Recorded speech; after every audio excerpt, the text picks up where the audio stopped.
songs to sing to celebrate a fondness of our past. The future is for us to hold and cherish all the stories told, each chapter penned a longing to surpass. Islands of Liverpool, generations hand in hand across the sea. Homes where the heart is beating strong for all to hear.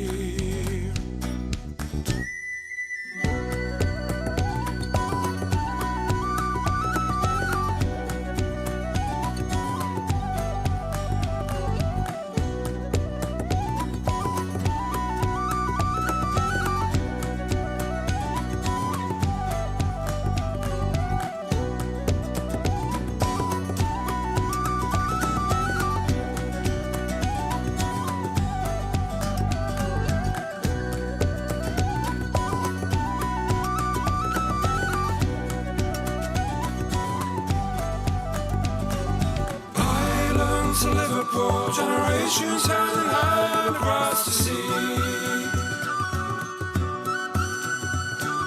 Homes where the heart is beating strong for all to hear.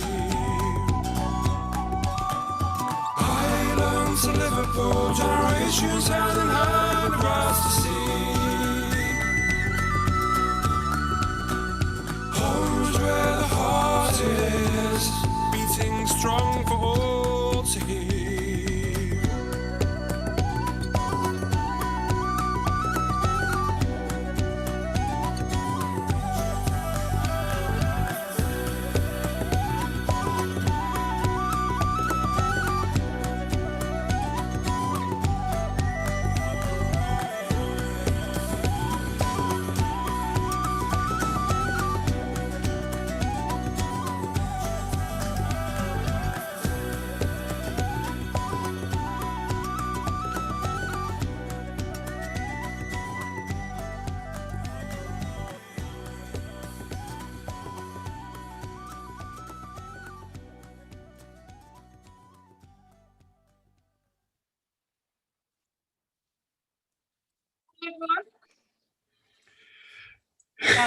Right, nice to see you all. I'm still waiting for another 10 or so people. So despite trying to do a nice intro where we got everybody in all at the same time, doesn't look like that's happening. So sorry about that. It's lovely to see your faces. Are you all well? Thumbs up. Really great to see a couple of new faces. Really nice to see some other names that we've seen at other meetings up on the screen. Thanks so much for joining us today. I think what we'll do is we'll just crack on and have other people join as and when they do. I did send out a really basic agenda, but my hope was mainly today we would talk about us and our work and whether or not we could find any opportunities for collaborations, and we'll give a couple of updates on things that have happened since our last meeting. But just before we begin, has anybody got any burning questions they would like to add to today's agenda? Nothing there? Okay, fine. So, I'm Emma. I'm the Artistic Director and CEO of Liverpool Irish Festival. I'm here to find collaboration with other people across the arts and cultural sectors, primarily in England, but also in Ireland. And I'm really looking forward to hearing more about all of your work and ways that we can work together. I'm going to pass to Doug Devaney to tell us who you are, what you hope to gain from the network, and the work that you do, please. Hello there. My name's Doug Devaney. I present the Plastic Podcasts, which is a series of interviews with members of the Irish diaspora. We've been sponsored by the Arts Council now for the last 4 series, so that's approximately some 24 interviews that we've done thus far, stretching from Dame Elizabeth Annie Onwu through to Paddy O'Keefe, through to all sorts of people involved in the London Irish Writers Summer School and so forth. It's a vast and wide exchange of stories and views. Of late, I've been privileged enough to put together something called Plastic, which is a compilation of some of the interview segments, along with a more personal narrative of diaspora experience. And also, I'm currently working with Emma in order to have the Plastic podcasts produce a magazine film based on the events of the forthcoming Liverpool Irish Festival. I'm just looking to make contact with everybody and just see where the points of meeting will take place and see what we can do for each other, basically. And I'm delighted to say that work has come directly out of these cultural connectedness sessions. So it's been a really wonderful meeting ground already, even though we're only at meeting 4 for starting and stimulating new work and new conversations. So thank you ever so much for that, Doug. Thank you. Rory, I'm going to pass to you. Rory Cullen, please. Thanks, Emma. So my name's Rory Cullen. I'm the Policy and Public Affairs Officer with Irish in Britain. We're a charity and membership network for Irish organisations around Britain. And I'm here to I suppose find out more about your perspectives and insight into the cultural sector, to listen to you guys, but also to offer support from Irish in Britain where we can. That's just a brief introduction from me. Thanks. Great. I would like us to go next to Doug Hurley, please.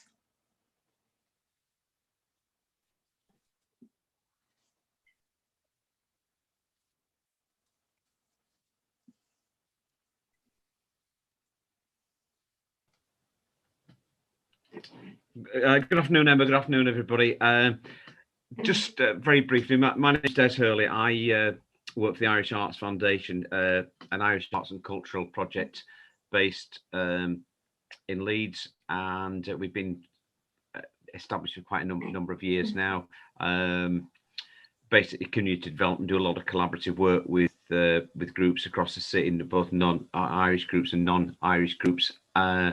And I've probably something to say a little bit later on about some discussions about the Arts Council, which was mentioned briefly. So do you want to come on to that later, Emma? Okay, that's fine. Thank you so much for that. Nick, can I come to you, please? Nick Hannigan.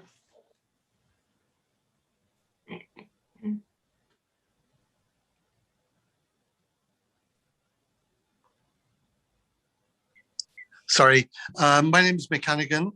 I work with the Indie Cork Film Festival in Cork, and very happy to have collaborated with the Liverpool Irish Festival for many years now, presenting films and sometimes filmmakers in person, but last year doing so online. So I hope that we can maintain what for us is a very rewarding relationship with the festival and with Liverpool. Thank you. Thank you so much.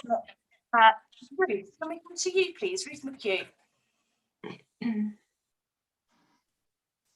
Hi, excuse me, I have got Bell's palsy during lockdown, so I'm hiding my face.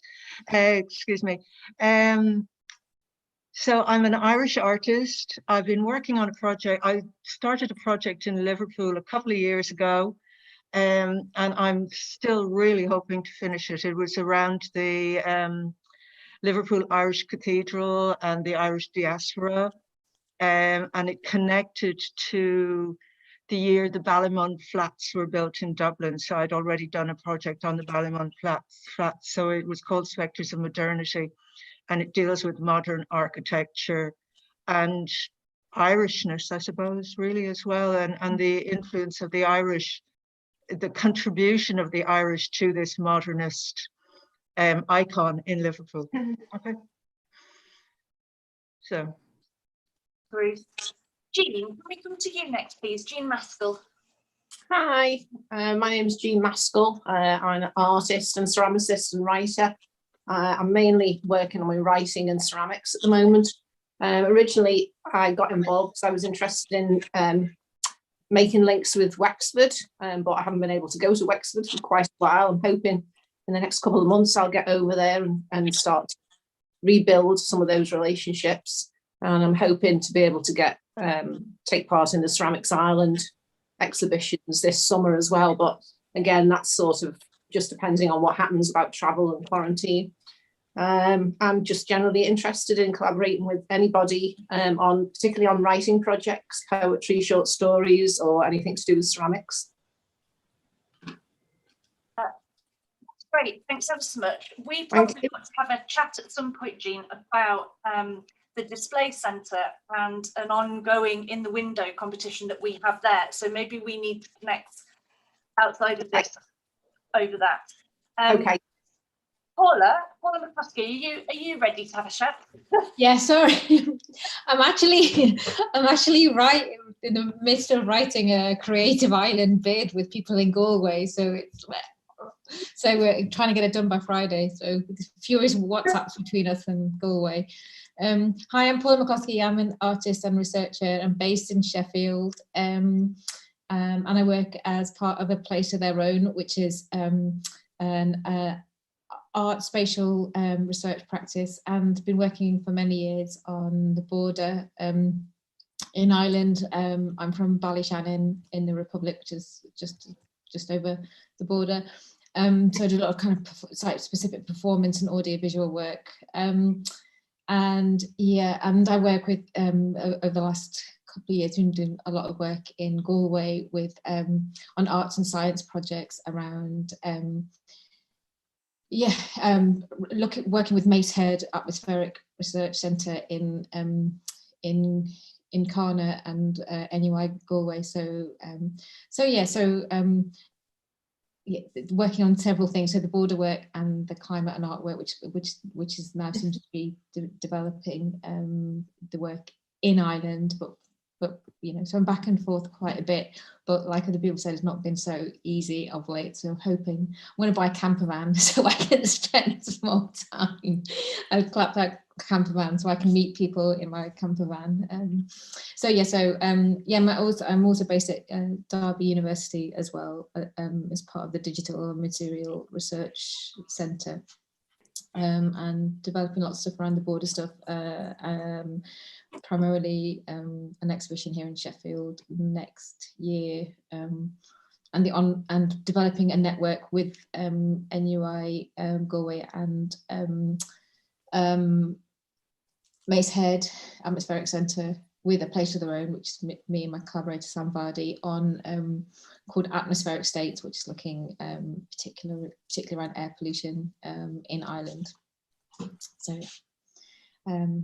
was I meant to say anything else, Emma, about what I'm hoping? Is that okay? You are welcome to say more about what you're hoping. Okay. People, just really excited. This is my second meeting, and really excited to meet Emma and to meet everybody. And always felt working. So I moved over to England when I was very young, and so lived in England most of my life. But then lived in Northern Ireland as a teenager. But anyway, so I'm just really feel that that I work on this practice as an Irish artist in England, which has sort of developed more in the last few years, and I've sort of been developing confidence in asserting being an Irish artist over here in the last few years, and it feels like there's been a shift certainly in how people receive the kind of work that I do. And I'm just very excited to meet all the other people who are working over here and across the borders, and from all different backgrounds. So thanks, Emma. Thanks, Paula. Brendan, can we come to you, please? Where have you gone on my screen? There you are. Here I am. Thanks very much, Emma. So my name's Brendan. I'm from Wexford, so that might be interesting for Jean. Getting a little bit of feedback there actually now. Sorry, we just someone. If you're not speaking at the moment, just have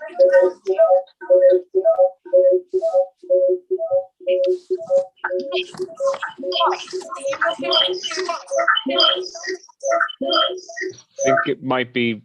No, that was it. Yeah. Yeah, I muted the second screen. Sorry about that, Brendan. Carry on. That's all good. So that's it's actually put me more at ease now, you know, with these technical glitches, get it out of the way. So I'm, as I said, I'm from Wexford. I'm Arts and Culture Manager at the London Irish Centre. I'm also a musician myself. So I'm kind of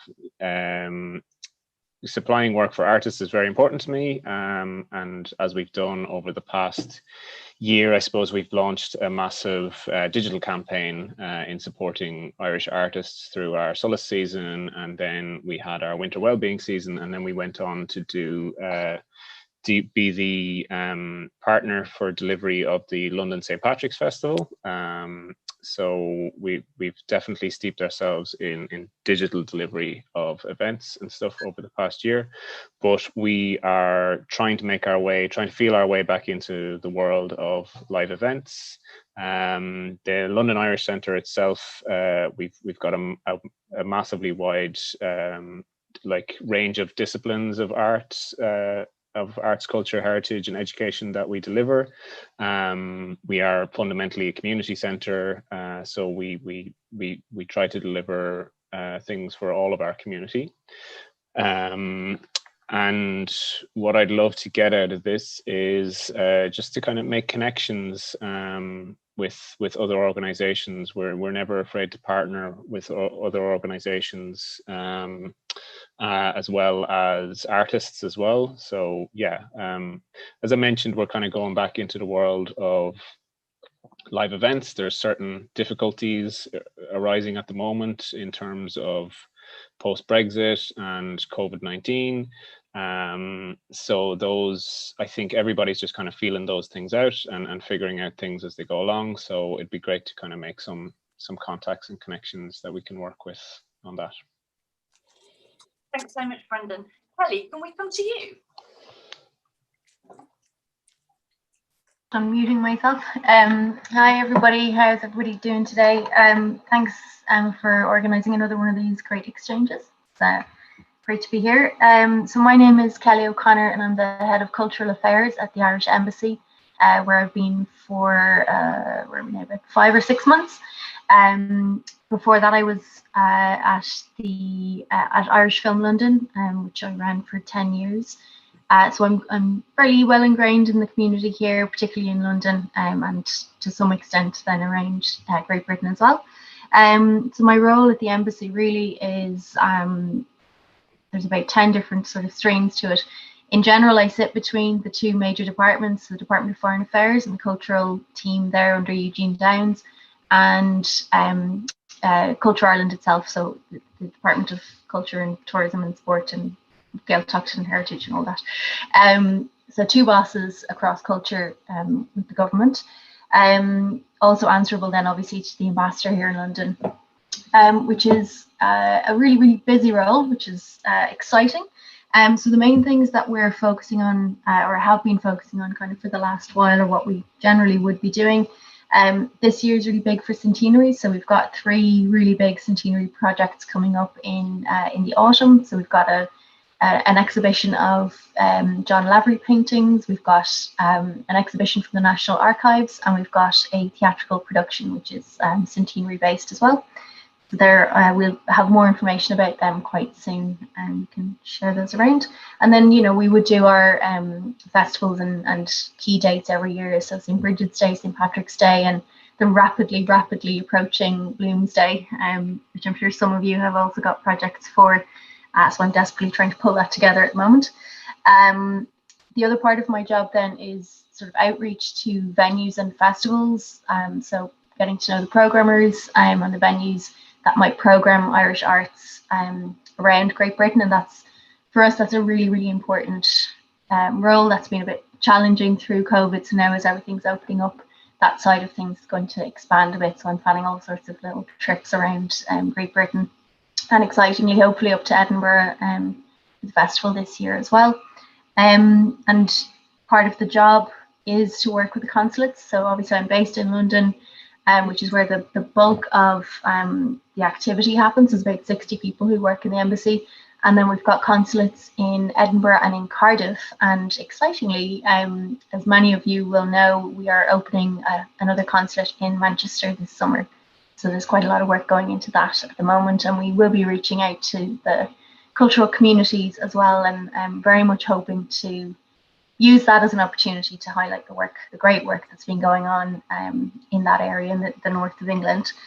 And then, of course, it's working with people like you guys, so all the Irish artists and Irish centres and organisations based around the UK, trying to, I suppose, make collaborations, make things possible, and ultimately the overarching job is to keep an eye on and feedback on the changing needs of the community here, and represent that as best as I can to the Irish government through our 2 departments. So exchanges like this are really, really useful for that. So thanks again for having me. And if there's anything I can do for any of you, I think I know a lot of you already, but if there is anything that you would like to reach out and ask about or put to me or anything, I'm always available. So yes, very welcome. Thanks ever so much, Kelly. Patrick, well waited. Can we come to you next, please? Okay, thank you, Emma. Good to see everyone. Sorry I was a few minutes late there. My name is Patricia Morrison. First thing to say, I guess, is I'm currently chair of Irish in Britain. But I suppose the kind of main reason I'm here would be because I'm a project officer with Cultus Culturiarum. So we're an international organisation who, in a nutshell, really deal with anything in the realm of traditional arts, music, song, dance, language, and storytelling. So we do that in a community basis. It's about passing on our traditions to the next generation rather than being a commercial kind of enterprise.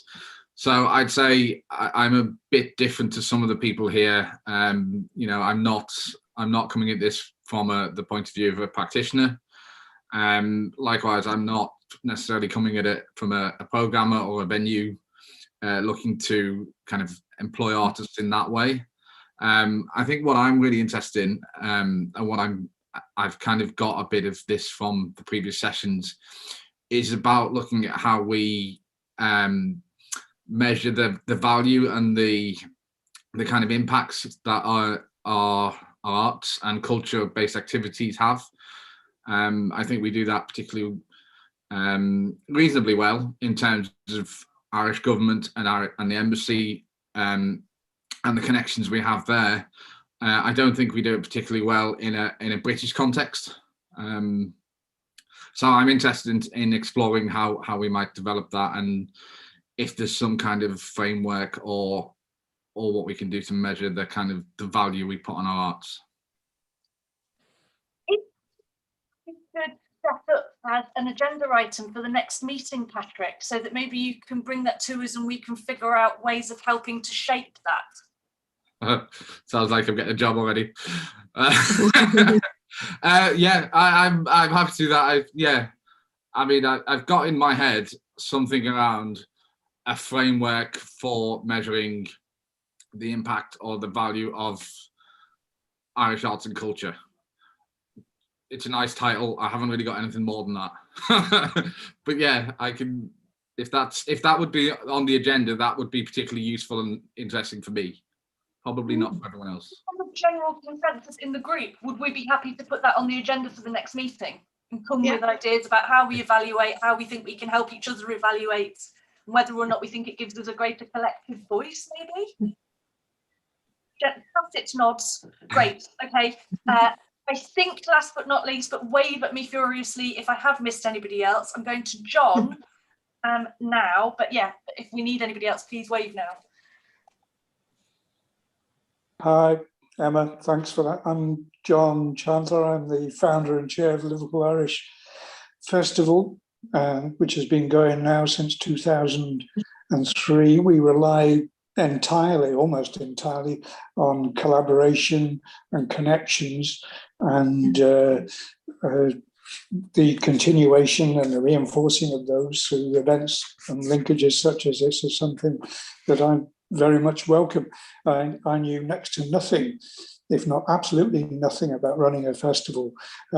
When I created the festival here, I knew how to perform music in festivals elsewhere, but nothing about running a pan-arts festival here. And I very much relied on the linkages I made at the time in finding out about these things through the likes of Karen down in the Return to Camden Town, and Des and Chris in Leeds, and delighted to see you here today, Chris, and sorry, Des, and I'm delighted to see Mick as well here, with whom we've worked collaboratively over a good many years, and further helped by the likes of Patrick, former board member of ours. So I'm delighted to see all of you here today.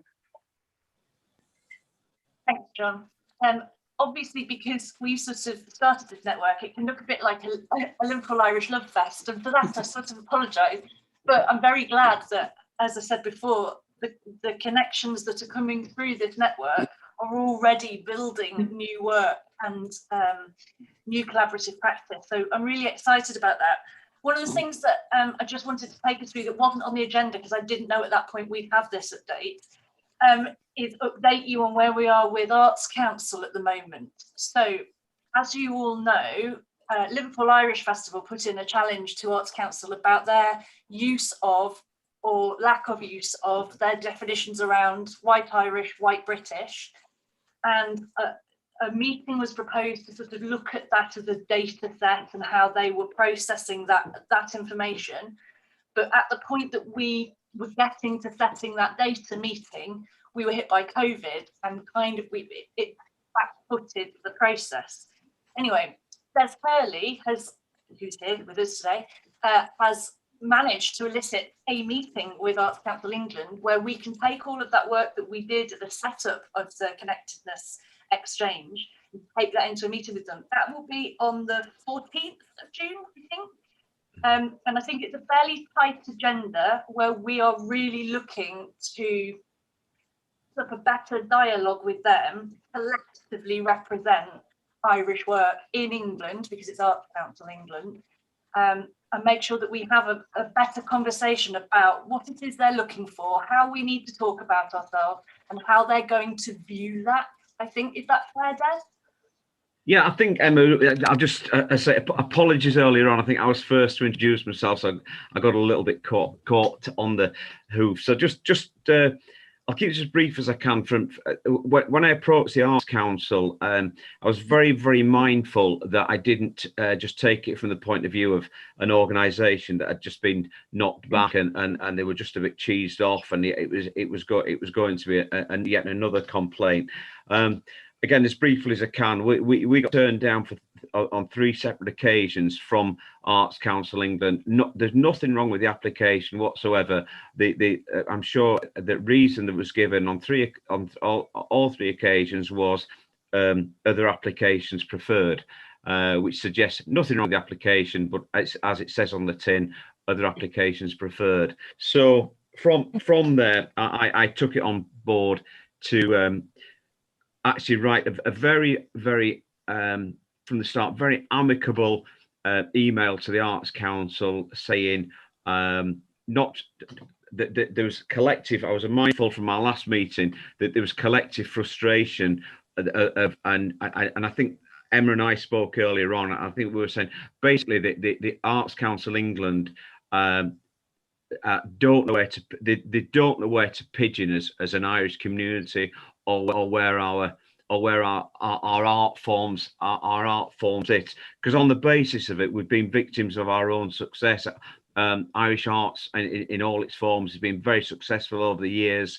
They're not sure whether we're actually a BAME community. I think there's an uncertainty amongst Arts Council England where we actually sit. So the tenure of the discussions that we're having weren't set out as a banging the table, how badly done we're not funded, this, that, and the other. Quite the contrary. I think the tenure that the emails have exchanged have been very, very amicable, and it's actually the Arts Council have suggested that we have this conversation. So I think that's hopefully that's covered as many bases as I can at this stage, and a little bit more eloquent than I was about 10 minutes ago.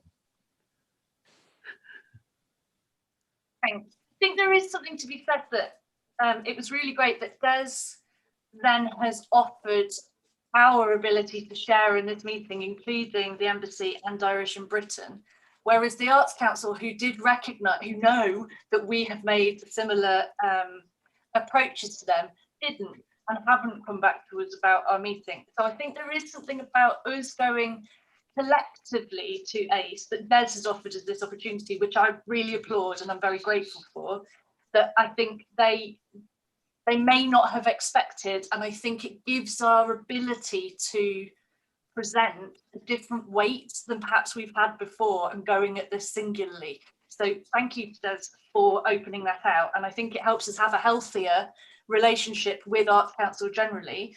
And if anybody has got any particular thoughts or views on how they have been treated by Arts Council, not because we're going in adversarially, but because it might be useful, we might have something that we can present on your behalf, do feel free to send it over to us. You have all my details and we can take notes in with us, so do feel free to share.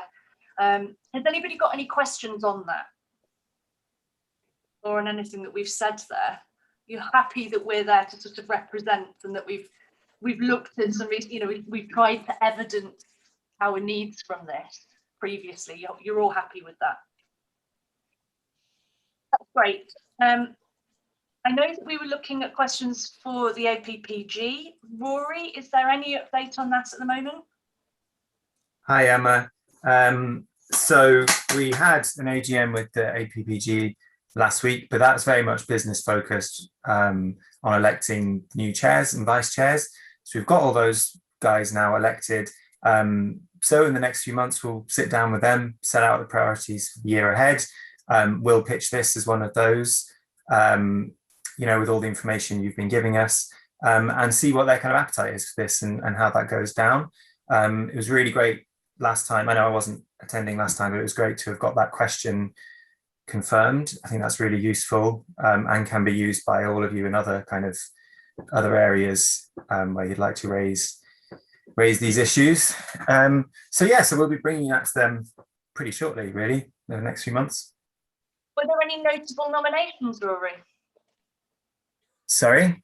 Was there any notable nominations in that APPG that we ought to know about? In terms of people? Yeah.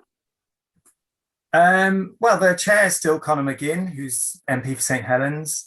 The vice chairs, I know them all, but you've put me on the spot. So there's it's on our website. I can I'll share it in the chat. Link in the chat. Yeah, I'll pop a link in the chat, but it's completely cross-party. Yeah. And well, yeah, and yeah, I'll share that in the chat. Great, thank you. So the next thing on our agenda really was a discussion about barriers that we might be facing either post-Brexit or in COVID, or that we just may not have touched on before. And the reason for looking at this is figuring out whether or not artists are facing different barriers to organisations, and whether the organisations can help break the barriers for artists. So it's more of a general discussion here. So has anybody got anything they'd like to lead with in terms of barriers that they're facing today?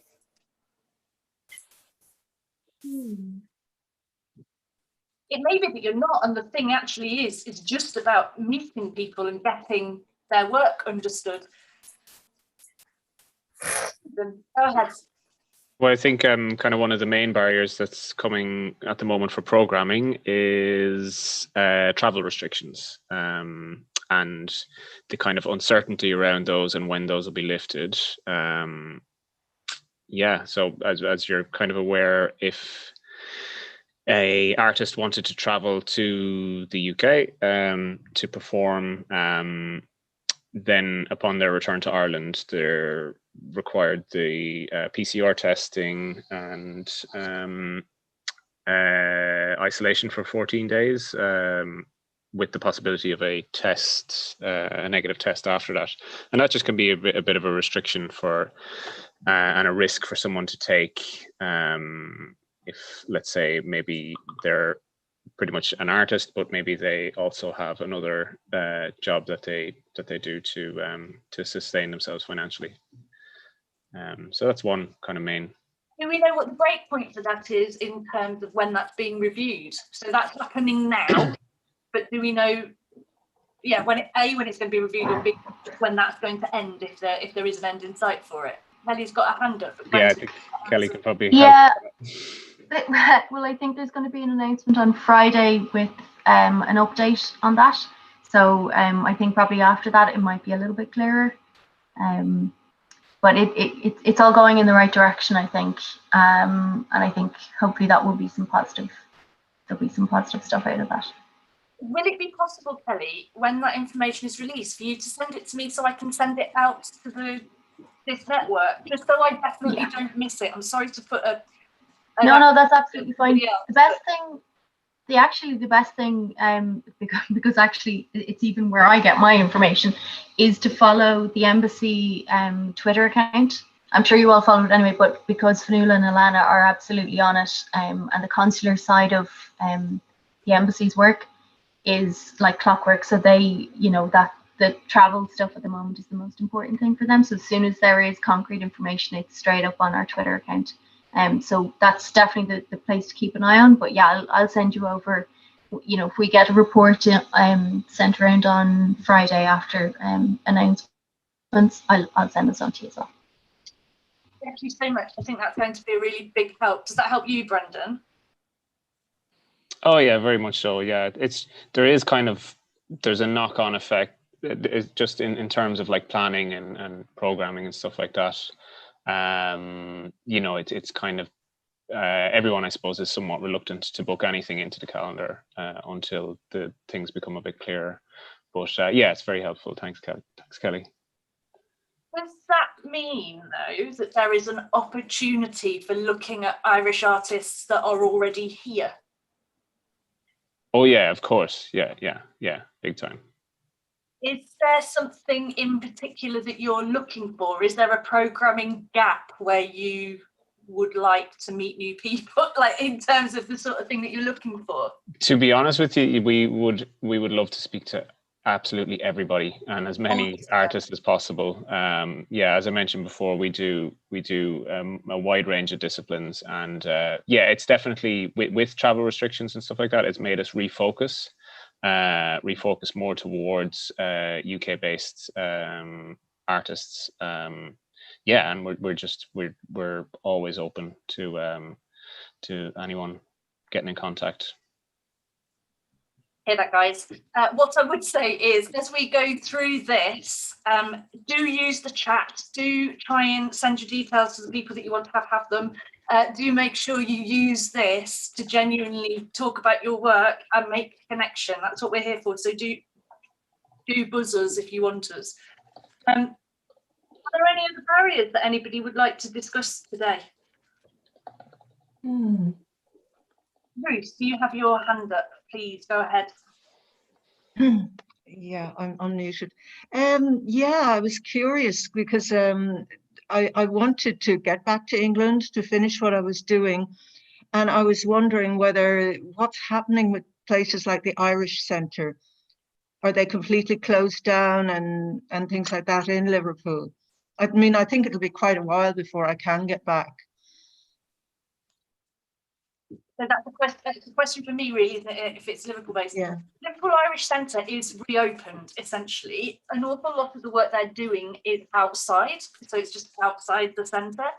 But over here, we are slowly getting back to live events. So I think we're doing socially distanced events presently, but the government roadmap, let me put my teeth in, sets us on the path to essentially be back to 100% capacity events come August, I think. I mean, it's, I can't promise it will definitely be, but the next stage of the roadmap is only the 14th of June, I think. But to just allow a little slippage, I'm saying everything's back to capacity from about August, because that counts for us, because we're not up until October, which is really useful for us because it means that an awful lot of this limbo time is sort of passing for us, but very difficult for Brendan, who's got a year-round programme to fulfil. But yeah, the Irish Centre is back and open, functioning. All of its Sunshine work has happened throughout, although an awful lot of it did move to online provision. Yeah, as far as I know, it is back and being programmed now. Niall Gibney is the programme manager over there, although Maureen remains their development manager. So if you want me to link you up with anybody, if you don't know those names, just drop me a line and I'll make an introduction there. Cool. Great, thank you. That's great. Questions on barriers or observations about barriers that exist for you presently? No? Obviously, we're going to try and tackle the white Irish, white British thing in Arts Council soon. So that's an ongoing sort of process for us. Brendan, I saw you put the mute off. Did you want to say something else? Oh, just when we were talking about barriers, we didn't really touch on kind of post-Brexit barriers. I suppose once again, there's just a little bit of uncertainty around that, and we've been in touch with the embassy, and Kelly, I believe Kelly or somebody else at the embassy has sent us on information and stuff. But it's more so, I suppose, an uncertainty. I suppose particularly with artists and that. Yeah, just this once again is to do with artists traveling from Ireland. So not relevant to artists based in the UK, but yeah, I suppose it's kind of just a little bit of a barrier, much less so than the COVID barrier, but definitely creates a little bit of uncertainty. Is this a common travel question, or? Yeah, I mean, as far as we could see from all research and all information being sent, it seems like it's totally fine for Irish artists to travel. We did kind of receive some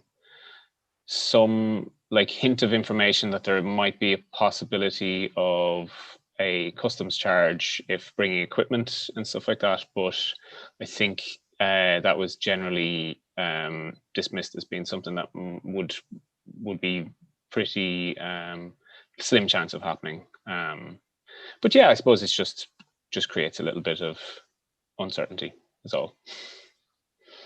Kelly, have you got anything you can add to that, or? Yeah, it's, obviously it is something that's come up. We Irish artists were very lucky because we're just not held to the same restrictions as the rest of Europe.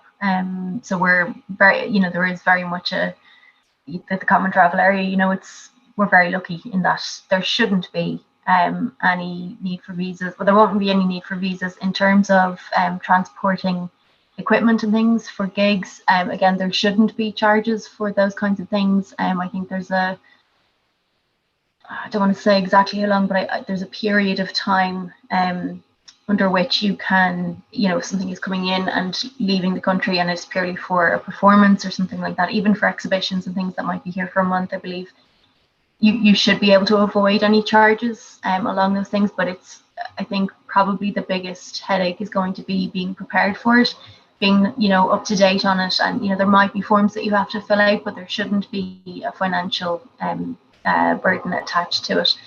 We were contacted by UK Music, the head of UK Music, asking kind of more about the reciprocal side of it. British musicians going to Ireland, and colleagues of mine put together a really useful document for them. Basically, what I'm hoping to do is put together something that is the same for Irish artists coming over. But at the moment, because there's still quite a lot of change, particularly around the travel aspect, we're kind of holding off on creating a definitive guide for it in relation to Brexit. But that information is constantly being updated. So if you do have specific questions, just fire them over to me, because obviously the more questions I get in, the more weight that is to sort of send that out to colleagues across the other departments who have to, it's in their remit, so I have to defer to them for certain things. But yeah, I mean, I think in general, it's a pretty good position that we're in for Irish artists working across here in Britain. Thanks ever so much for that, Kelly. I really appreciate that. The next item on our agenda is really about looking at the specific needs of Irish artists. And I thought, as we've got some artists in the room and some organisations, I wonder whether or not anybody would like to tell us what they really need at the moment and what we as organisations might be able to do to support you better or differently or provide different opportunities. Is there anybody who would like to say anything on that? Do we keep doing what we're doing? Des, you had your finger up there. Just say thanks to you both. Say for Kelly has updated us in terms of obviously when restrictions hopefully are lifted or eased, how as an organisation, I know a few organisations that are in here would be bringing artists over from Ireland, but it's given us a lot more clarity. It's given me personally a lot more clarity than I had about 2 minutes ago. Great, thank you. Any artists who want to speak about their work, how we could be helping them? What was that, Kelly? Emma, sorry. Sorry, just one moment. I was just looking to see if any of the artists had their hand up to see whether or not there was anything that we could do to be helping them. So one of the ways that I'm thinking about this, for instance, is Liverpool Irish Festival has, this is great news for us, we've just won a National Lottery Heritage bid for us to regenerate the Liverpool Irish Famine Trail. So we will be, over the next few months, looking for artists to come alongside us and work to build content for a digital platform that will be accessible from between 15 and 20 sites across the Liverpool Irish Festival. So as we win more commissions, because I am certain we will be putting out commissions for artists who populate that digital space and help us tell the Liverpool Irish Famine Trail story. So we will be looking at setting up commissions for artists, which I hope will be a helpful thing. And I imagine that Des and Brendan and Kelly have all got things in the pipeline that might help support artists. And I wondered if maybe we could have a bit of a conversation about that, or what I'd like to hear from artists about how they would like to see those commissions, what they need out of a commission that maybe we're missing. We've done open calls before and not had really great returns, and I just wonder what you would like to see from us. Thanks, Mick.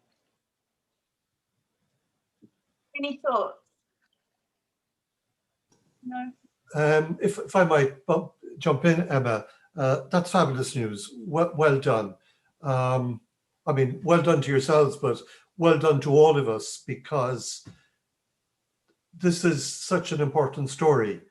And my contribution is, as you plough ahead with your plans in Liverpool, which I think will be, I've no doubt will be wonderful, do have at the back of your mind some ways of communicating that story to Ireland, because we need to hear about it. There's one guy on Twitter, I don't know who he or she is, but they constantly tweeting little reports of people who arrived in New York on famine ships. And I'm constantly astonished by how many of the Irish embarked from Liverpool.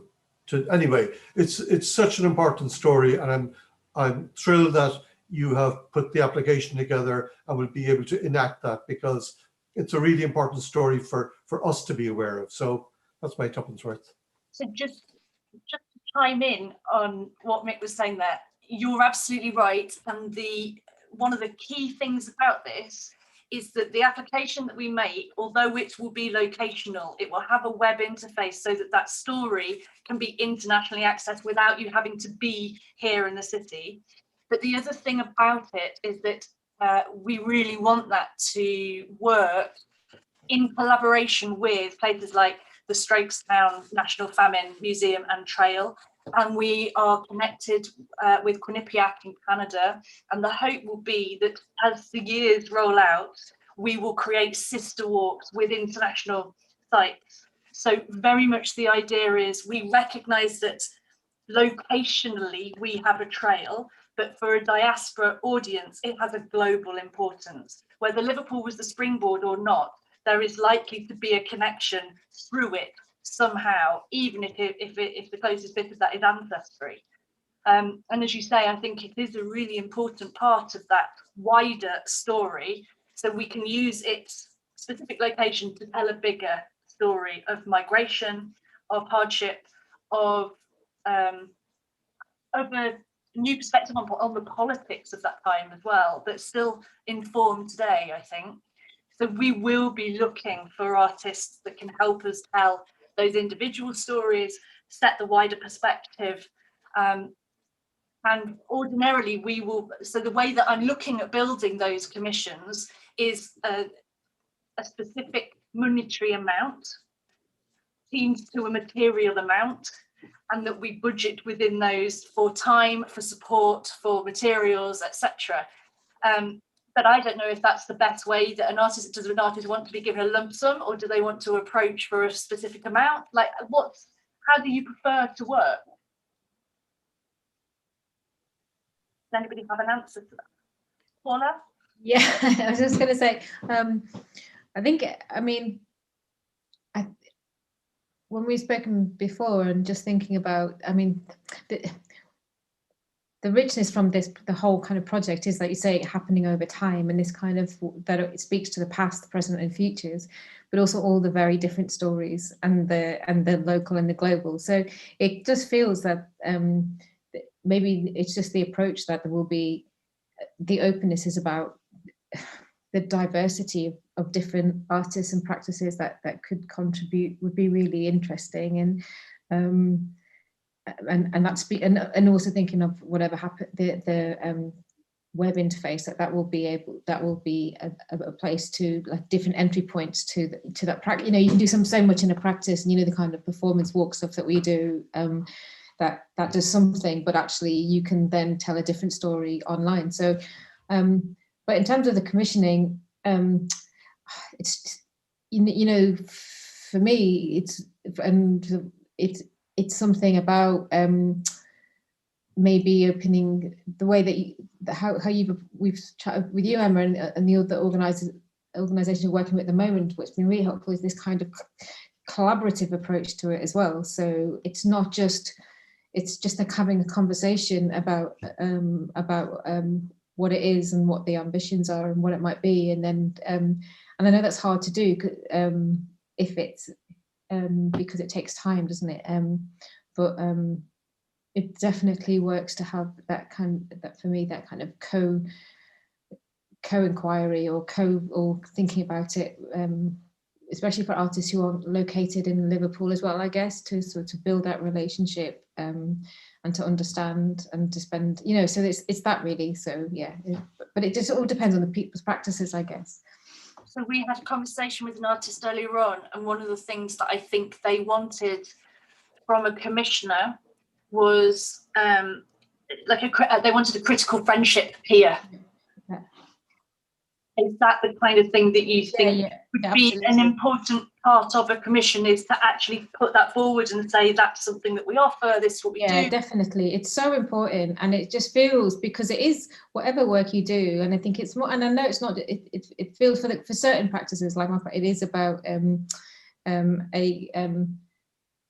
it is having a critical friend, and it is about you know, with the organisation you work with and developing the work together. But that speaks to a particular practice, I guess, as well. You know.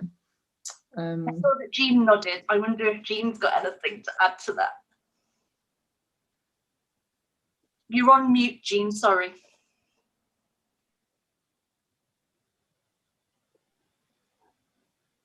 Is that okay now? Yeah. Oh, sorry. Yeah, sorry, just as like a totally independent person, I just tend to do my own thing, you know, and just look out for, you know, I pick up on things that I see on the artist networks, really. So it's a bit hit and miss. So I suppose for me, like communication and using those artist networks as well, maybe when work's being put out, would be the only thing that I could say, really. Because really the main thing which has been troubling me the last few months has just been the travel thing, and hopefully the travel is going to be sorted now.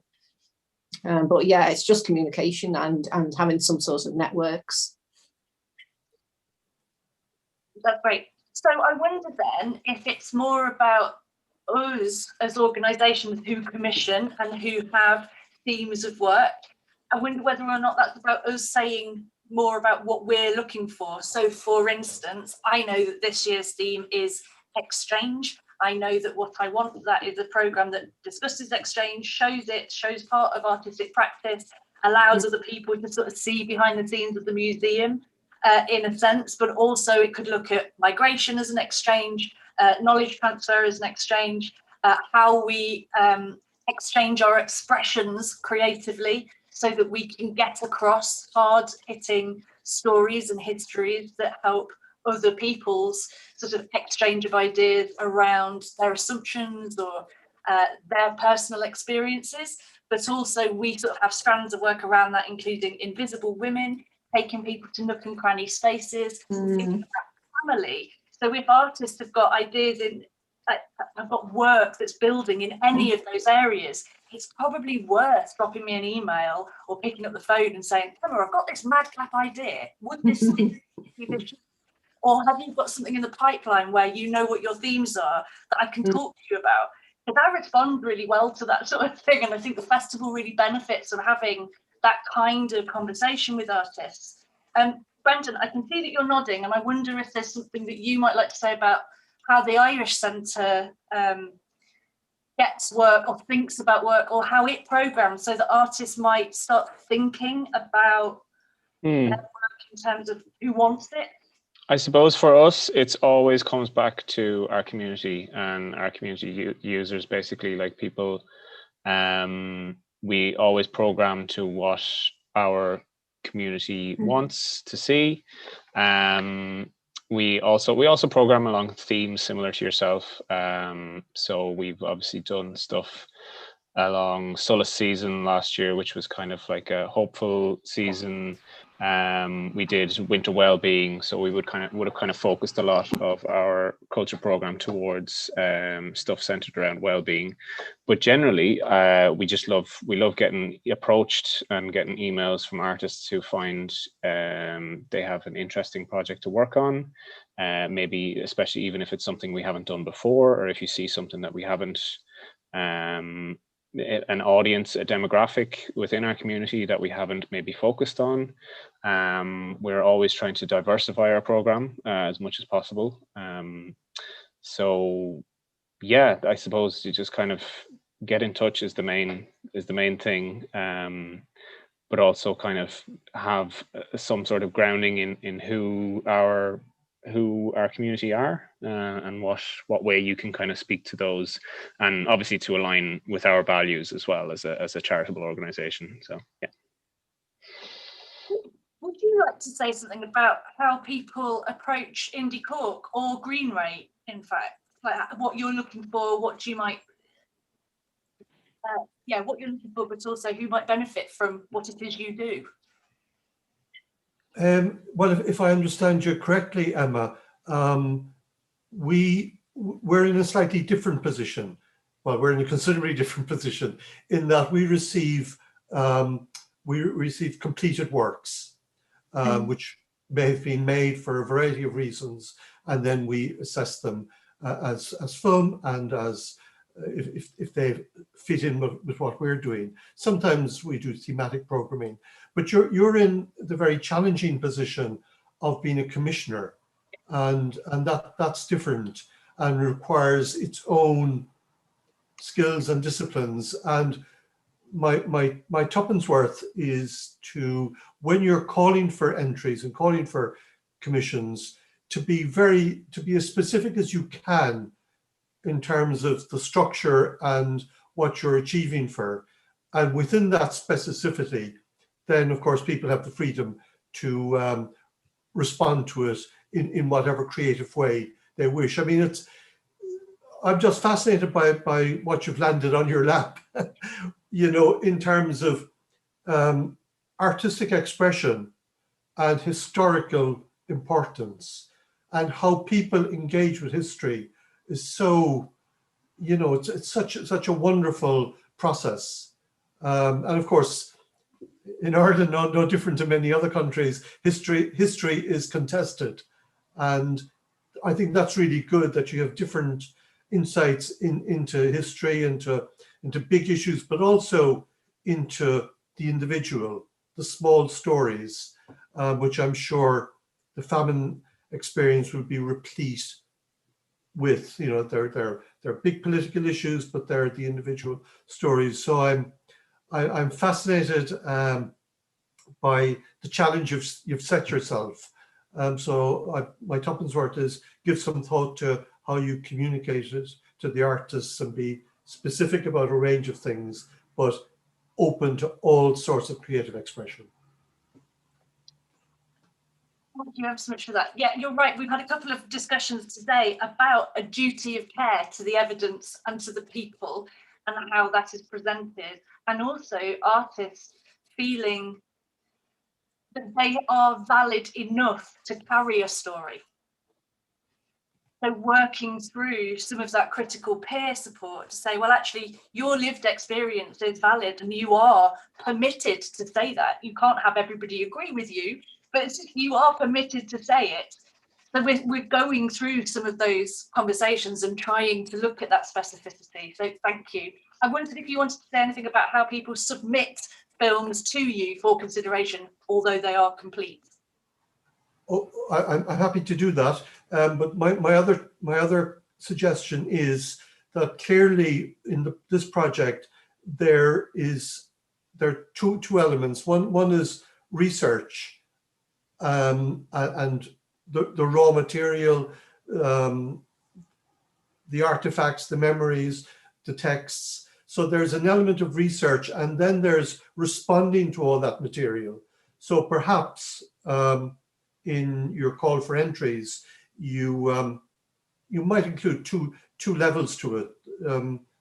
Perhaps a sum for research and then a sum for giving expression. To answer your specific question, we do put out a call for entries, and we use entry platforms for submissions. One is Film Freeway, which is the most popular one internationally. So people put their films on Film Freeway, select the festivals they wish to submit to, and press a button basically, and it goes to each festival. So there are a number of such platforms. Also, people approach us directly, and if you saw me rudely typing away during the meeting, it's because a filmmaker has just contacted me about her latest project, which is terrifically exciting on paper. And so I've just asked her to please send me the link. So there's two ways. One is the formal way of using the platforms, and the other is the back channels to get to the commissioners or the curators directly. And I think as people in the arts, we need to be open to both, to the direct approaches as well as the formal approach. Would you like to say something about how Irish Art Foundation, commissions? Well, we wouldn't have commissioning as such, Emma. More on the basis, more of our work would be sort of more one-off projects rather than long-term commissioning projects. But as I say, what I was actually going to say, just as Mick was speaking, and I'm not going like a long playing record about our meetings with the Arts Council, but I think it's just dawned on me here, or not dawned on me, just to say we don't want to have, and Kelly may or may not be join us, we'll speak later on that, but that we're talking from a point of view of not just Irish organisations, but also Irish individual artists. I think will need to come under the umbrella of our discussions as well. How the Arts Council not view them, but that marked difference. So it's something that we'll give some thoughts before we speak on the 14th. I think that's absolutely right. And when we spoke earlier, certainly the whole idea of this meeting is about it being that representational voice for Irish and Northern Irish artists, creatives and cultural producers in England. And that England specificity comes down to their funding. That's what their role is to do.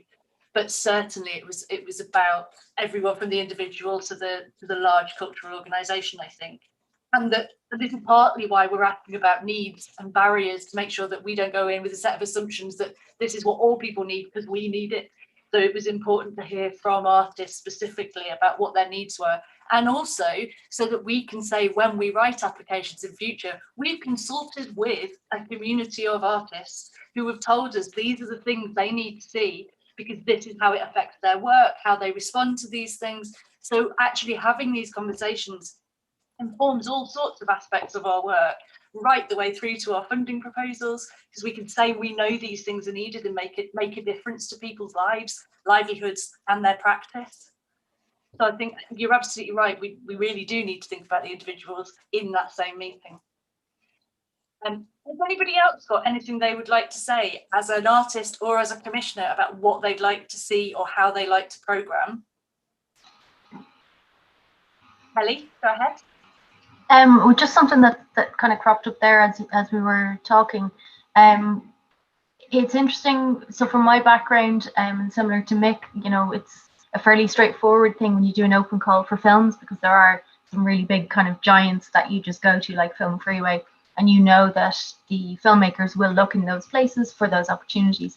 And I think it is a little bit trickier. I think it was Jean that mentioned some artist networks, and I think it's possible, particularly for programmers who are working across different areas. And obviously I've made a move from working in something specific back to a more broad thing, which I had been doing previously as well.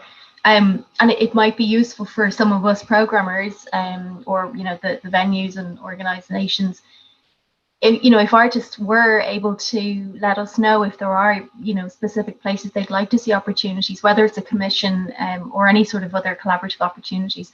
Where do you go? You know, where are you looking when you're looking for those things? I think a lot of us, particularly organizations that have a lot of social media presence and followers, you know, we tend to stick it up there, and we get a lot of responses, and so you kind of think, well, the work is done and it's been, you know, we've asked a few influencers to share this information as well, so the work is done. But actually that's still quite insular, because you're only talking to people who already follow you.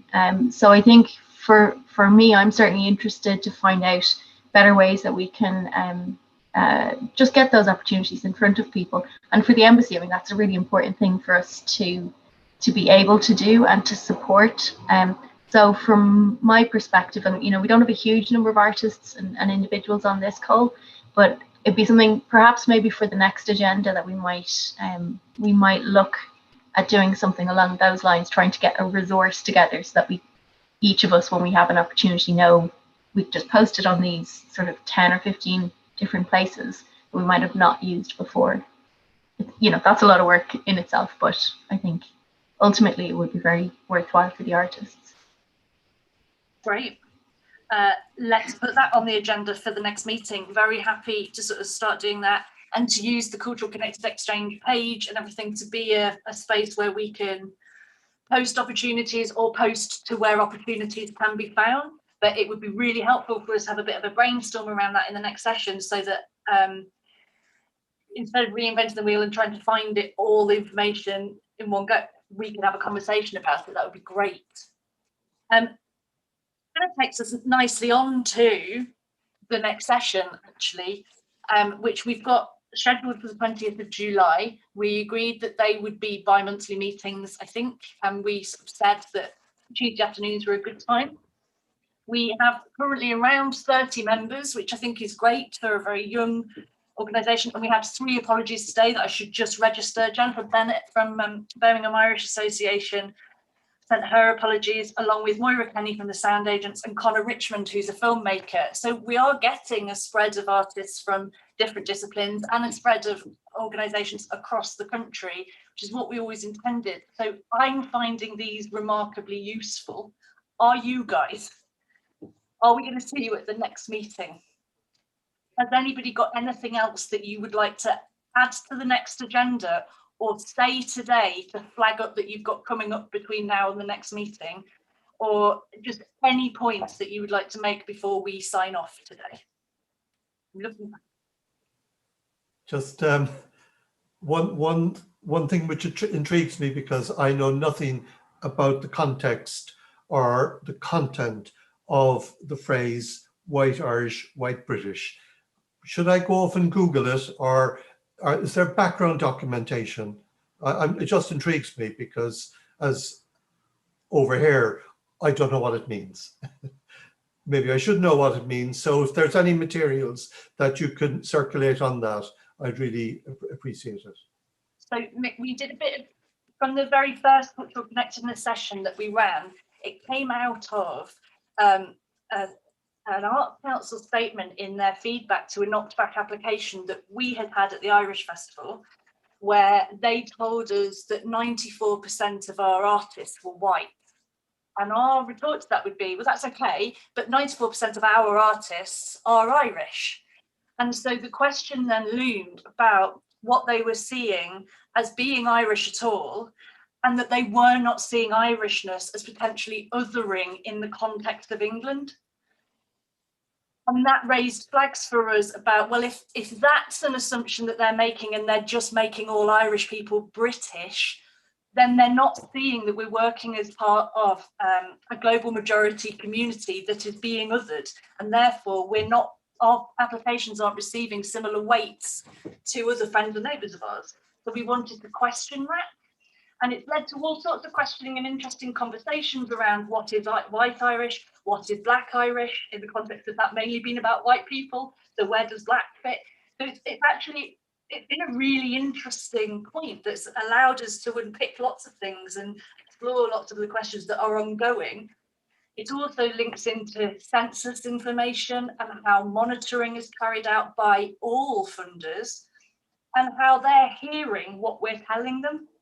So whether or not there is some systemic education that needs to be done about this, because the same language doesn't mean the same thing for all ears.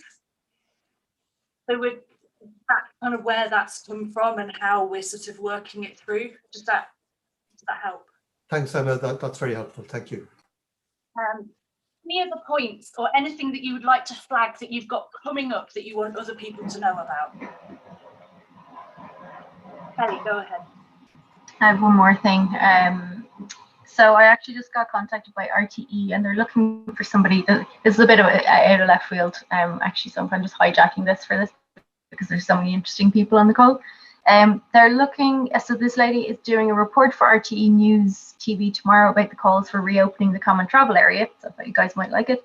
I'm trying to find an Irish person in London who could tell us why it's important to them. So for example, if you've got a sick relative, elderly family, if you have to travel for work, etc. She's looking for somebody she could do a Zoom call with for RTE News, and just thought I'd throw it out and see if anybody on the call would be interested, so I can put you in touch. So anybody who wants to do that, could they get in touch with you by email or in the chat now? Yep, yeah. I put my email address in there as well. So please do give me a shout. Or if you think, if there's somebody particularly from your community maybe that, you know, has voiced a lot of concern around it, or has been very vocal, or even just somebody who you think might like to, you know, I don't know, be on the news. No, I'm joking. If you have somebody who fits the bill, yeah, please put me in touch. Any other events or work to share?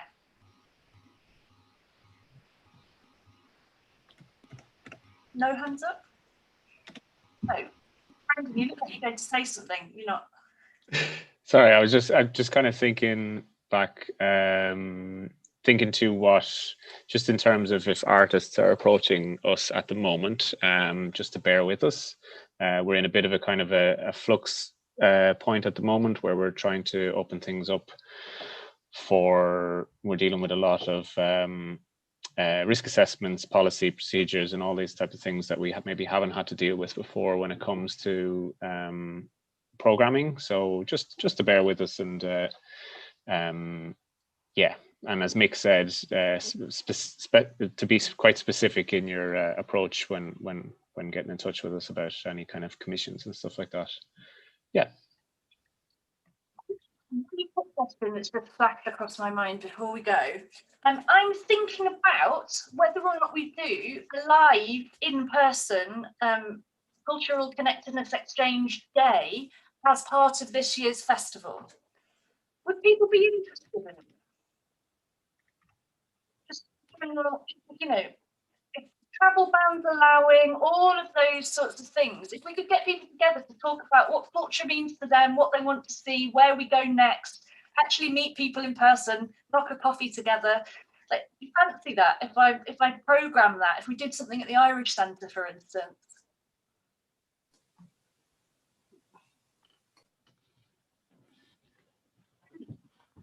So I want to say thank you all for attending today and for hearing the apologies and the updates. I'm really looking forward to us chatting next time then about how we begin to collectively measure the value of our work, and also about getting a kind of resource list together where we all know we can post about commissions, how we can sign up to other commissions, and just sort of understand where information is better. That was one of the toolkit proposals actually from our first paper. So I think that will help us advance that as well, which is great. There's no point going on if we've completed everything. So I'm going to say thank you so much for joining. I'm really looking forward to seeing you all in October. I will see you in 2D in July. Thanks ever so much, everyone. Thank you very much, Emma. Bye, Cheers, everyone. Emma. Thank you. Bye. Thanks, Emma. Thanks, everyone. Bye bye. Use the chat if you need it. Ta-ra there. Bye now. Take care. Thank you. Bye.